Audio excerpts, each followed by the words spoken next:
Morning. Here in northwest Arkansas, we got some snow. I don't know, a couple inches. You can see it on the toolbox there. Not too bad. Anyhow, it's all starting to melt. Thank goodness. But anyhow, today I've been working on, and last night I've been working on putting an AFR gauge from AEM on my 1978 Ford pickup. However, I mean, this isn't just a normal 78 F-150. It's also powered by a 390 with a Dodge 5-speed, so it's a little different. Anyhow, let's begin. As you can see, I've got looking at the dashboard here, I've got the bezel taken off right there, and then I've got part of the wires ran right up through this main power that comes from this big cable that comes from the sensor. Right there it is. Okay, it's ran right through that wire holder there on the inside of the dashboard. Keep it nice and tidy. Comes out on the other side looking good. I've got the glove box taken out here. It's right there on the dash. Yeah, and then I've got it poked straight through the firewall where the cable for the heater control, temperature control right here, goes through the firewall. Anyhow, so that's beginning. This cable here, this smaller one, so that's the big one. It's a smaller one. This is the power to the gauge itself. I've got it ran through here, through some wires. It's kind of rough up in there, but I've got it into my fuse box right here, as you can see. Had a few things poked into it, not all super proper or anything, but this one here with the red boot on it, I've got it hooked to a 15 amp fuse there, and then my my ground is grounded to this screw right here in the dashboard. Then I, of course, poked the wires up through. You can see it there, going from that up. It's right here. This big bundle with the tape on it goes up and over the steering column, and then back over to the other side of the steering column comes up the dash. And then I've got the extra kind of wound up there on the dashboard.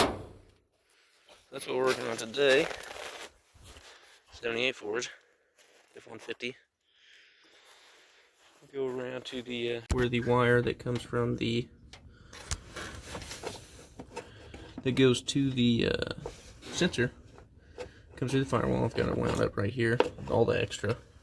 I've got it poked right underneath the heater and AC. The AC doesn't work, of course, but this heater and AC box. And then you can see it going, not this big wire here, but that second wire down there. You can see right there. Yeah. It goes down to the sensor. Super duper easy to do here. So, of course, I've got I actually just hooked the battery up to make sure the gauge works, but anyhow, right through here, down here, you can see all under here. Okay. You can see where it's coming down. So that's the plug right up there. I've got it zip tied to the fender, basically, the fender support. And then this here is the handy dandy clamp from Pytech. You just drill a hole in your pipe if you don't want to weld to it, or don't know how to weld, or don't have a welder access, or you don't want to pay someone to do it. This works great. I just drilled a hole in this, 5/8, I believe. Put my sensor in there to center it up. Stuck my sensor and bracket right here, this piece right here. Put those together, stuck that on there. Got these clamps sort of kind of tight ran them down on there where it hold in place, make sure this was centered up, and then tighten my screws a little bit at a time, either side, to make sure it was good and even on both sides until it was good and snug. For this, I needed it to be on a relatively straight spot right here, and didn't want to put it on the header itself. If I put it right here on the top, it has to be at at least a 10-degree angle so it doesn't collect condensation. Anyhow, so this is way more than 10 degrees. It's like super good, I imagine. I could have put it over here, right on the header, on the collector, but if I put it up here, it'd mostly be getting a lot of its data from this very top cylinder right here. So it'd be pulling in right here, and it'd be hitting that almost directly. So I didn't think that'd be a good idea, because I'd want an average between all cylinders.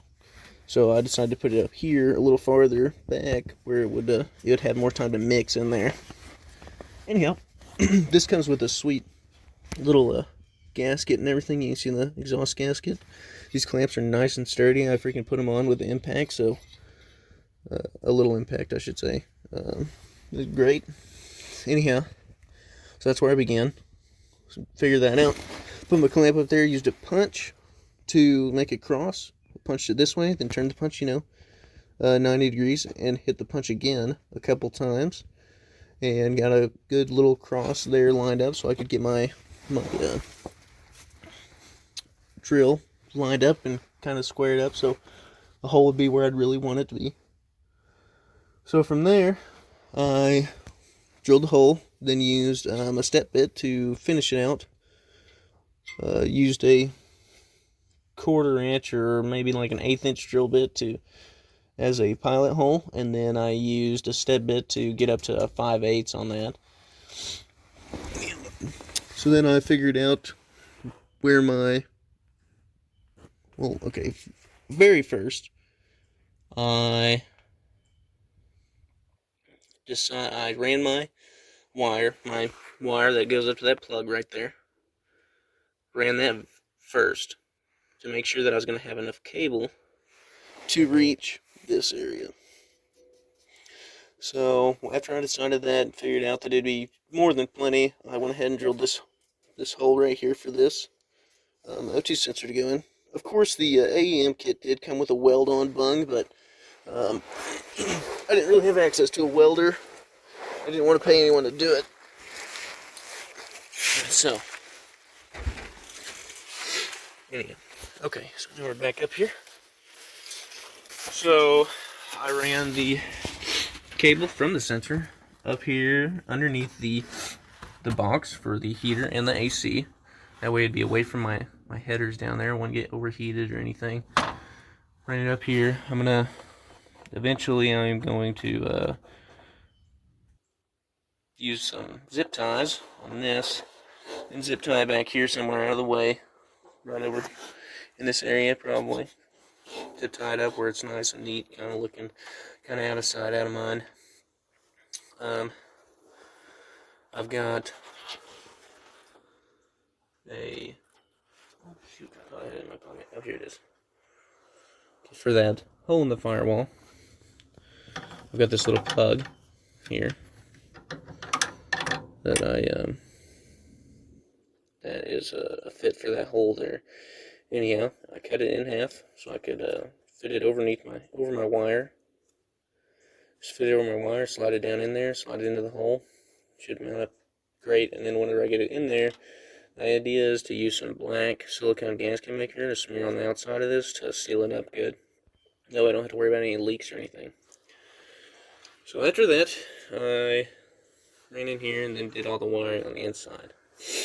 Now